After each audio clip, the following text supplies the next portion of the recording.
여러분, 혹시 일하다가 다치신 적이 있으신가요? 어딘가 아플 때 이게 혹시 직업병은 아닐까 의심해 본 적은 없으신지요? 이렇게 일 때문에 다치거나 병들거나 죽는 것을 산업재해라고 합니다.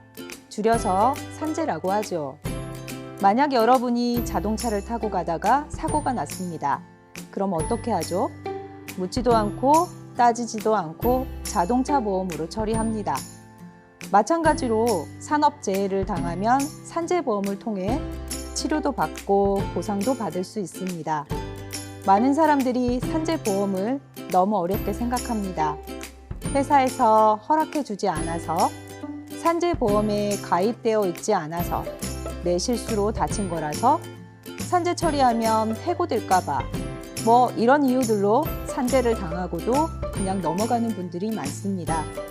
이번 영상에서는 손익찬 변호사와 함께 산재에 대한 흔한 오해들에 대해서 제대로 알아보는 시간을 가져보겠습니다.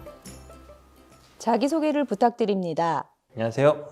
저는 노동자의 권리와 건강을 지키는 법률사무소 일과 사람의 손익찬 변호사라고 합니다. 그리고 민주사회를 위한 변호사 모임, 민변의 노동위원회 노동자 건강권 팀의 또 팀원을 하고 있고요.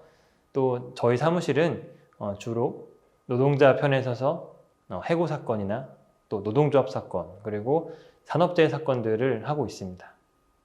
산업재해를 판단하는 기준은 무엇인가요? 네, 이거 하나만 기억하시면 될 것 같습니다. 업무 관련성, 말이 조금 어려운데요. 일을 하다가 다치거나 병에 걸렸으면은 그게 산재라는 것입니다. 그러니까 쉽게 생각해서 사업주가 시킨 일을 하다가 내가 어디를 물리적으로 다쳤으면은 그것은 당연히 산재가 되겠죠. 근데 이것뿐만이 아니라 휴식 시간에 쉬고 있다가 사업장 내에서 다쳤다든지 혹은 밥을 먹다가 다쳤다든지 혹은 출퇴근을 하다가 다친 경우에도 이것이 다 일과 관련된 것이기 때문에 산재가 될 수가 있습니다. 또 하나 생각하셔야 되는 게 직업병, 질병입니다. 질병 같은 경우에는 다소 입증이 어려운 부분도 있지만 원칙적으로 일을 하다가 걸렸으면은 나의 체질적인 소인이랑 그게 결합되어 있다고 하더라도 산재가 될 수가 있습니다. 산재보험은 어떤 보상을 해주나요? 네, 여러 가지가 있는데요. 첫 번째로 가장 중요한 게 치료비겠죠. 요양급여라고 해서 산재를 치료하기 위해서 드는 모든 치료비, 입원비 이런 것들을 보상을 해줍니다. 또 이제 두 번째로 중요한 것이 휴업급여입니다. 산재 치료를 하면서 회사를 못 나갈 수가 있겠죠. 이제 그런 경우에는 못 나가는 기간에 원래 받았던 임금의 70%만큼을 보상을 해주는 것이 바로 휴업급여입니다. 그리고 치료를 다 했는데도 내 몸에 장애가 남았다. 그런 경우에는 장애급여를 받게 되고요. 안타깝게도 사망하신 경우에는 유족급여나 아니면은 장례비에 해당하는 장례비 같은 것들을 받으실 수가 있게 됩니다. 내가 실수로 다쳤는데도 보상을 받을 수 있나요? 많이들 하시는 오해가 노동자 과실로 인해 가지고 다친 경우에도 산재가 되는지를 많이 물어보세요. 결론부터 말씀드리면은 산재가 됩니다. 저희가 교통사고 같은 경우에는 TV에 나오는 것처럼 몇 대 몇 이런 식으로 7대 3, 8대 2 이렇게 많이 TV에서 보시잖아요. 그때 따라서 책임이 달라지기도 하고 혹은 산재를 만약에 보험으로 청구를 안 하고 사업자한테 바로 민사소송을 청구하는 경우에는 과실 비율이 문제가 될 수 있습니다. 그렇지만 산재 보험금을 청구하는 경우에는 노동자의 잘못에 관해서는 원칙적으로 책임을 물을 수가 없습니다. 예를 들어서 사업주가 헬멧을 꼭 쓰고 일을 하라고 했는데 이 노동자가 깜빡해서 혹은 귀찮아서 헬멧을 안 쓰고 일을 했습니다. 그러다가 무거운 물건이 딱 떨어져 가지고 머리를 다친 경우에 헬멧을 썼으면은 사고가 발생하지 않았을 텐데 그렇다고 하더라도 산업재해로 처리가 되는 것에는 아무런 문제가 없습니다. 또 한 가지로 많이들 하시는 오해가 질병의 경우에 본인의 체질적인 소인이 원래 있었던 경우에 그것이랑 업무 환경이 겹쳐져서 산재가 발생한 경우에도 산재로 처리가 다 될 수가 있습니다. 무슨 말이냐면은 똑같은 환경에서 일을 했을 때 누구는 골병이 들고 누구는 혹은 암이 걸리는데 대다수의 사람들은 그렇지 않은 경우를 많이 볼 수가 있는데요. 그렇다고 하더라도 본인의 체질적인 소인이 겹쳐진 경우여도 업무와 관련이 돼 있으면 산재 처리하는 데는 아무런 문제가 없습니다. 우리 회사는 산재보험에 가입하지 않았다고 합니다. 이런 경우에도 산재 처리가 가능한가요? 네, 가능합니다. 그런 경우에도 안심하고 산재보험금을 청구를 하시면 됩니다. 산재보험이라고 하는 거는 사업주가 선택할 수 있는 게 아닙니다. 대부분 다 국가가 강제로 가입을 시켜놓는 것이기 때문에 사업주가 뭐 일부러 혹은 깜빡하고 가입을 안 했어도 산재보험금을 받으시는 거에는 아무런 지장이 없습니다. 다만 그렇게 됐을 때 사업주가 지금까지 미납된 보험료들이 굉장히 많이 있겠죠. 이거를 징수당할 위험이 사업주한테 있는 것이지 노동자는 아무런 불이익이 없습니다. 회사가 허락해줘야 산재 처리할 수 있는 거 아닌가요? 네, 이것도 많이들 하시는 오해입니다. 결론부터 말씀을 드리면은 회사가 허락해주지 않아도 산재보험금을 다 받으실 수가 있습니다.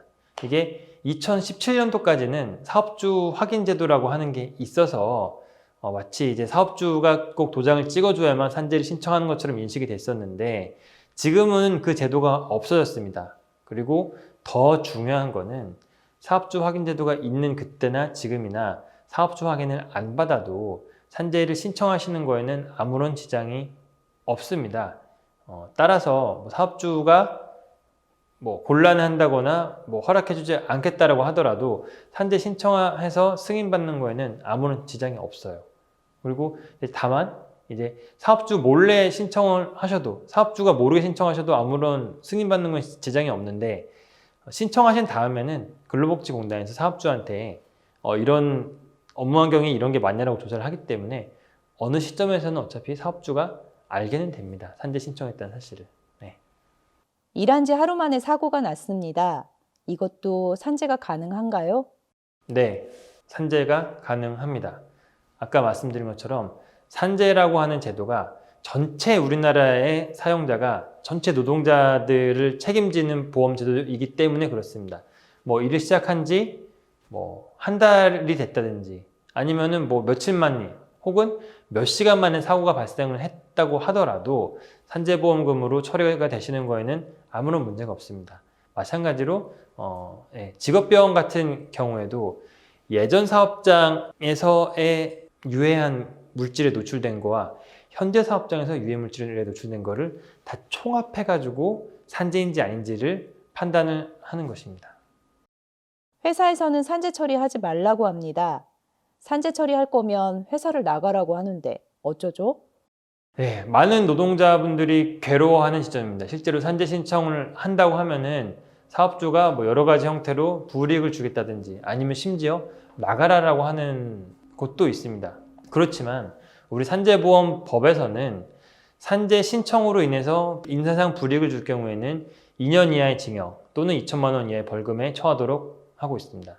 또 산재 신청에서 승인이 됐고 이 요양기간 중에 혹은 요양기간이 끝나고 30일이 지난 기간 동안에는 해고를 하면 안 되도록 어떠한 이유로서도 해고를 하면 안 되도록 법에서 정하고 있고요. 만약에 그럼에도 불구하고 해고를 했다면은 사용자는 또 5천만 원 이하의 벌금 또는 5년 이하의 징역에 아주 무거운 형벌에 처해지게 됩니다. 산재를 신청하면 다 승인되나요? 네, 지금 우리나라의 사고성 재해 승인율은 95% 정도고 그 질병의 경우에는 61%입니다. 따라서 신청한다고 해서 전부가 다 승인받는 것은 아닙니다. 이제 특히 직업병 같은 경우에는 이 사람이 했던 업무가 과연 얼마나 부담이 될지 이런 것들에 대한 의견이 나뉠 수가 있기 때문에 직업병이 사고에 비해서는 승인율이 조금 더 낮은 편인데요.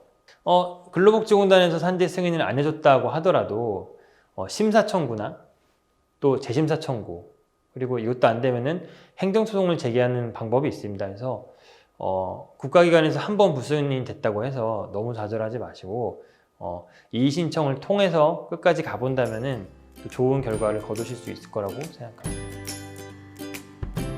산재에 관한 흔한 오해들을 풀어봤습니다. 이제 여러분도 일터에서 죽거나 다치거나 병들었을 때 얼마든지 산재가 가능하다는 걸 아셨죠? 다음 영상에서는 실제로 산재 신청을 어떻게 진행하는지 알아보도록 하겠습니다.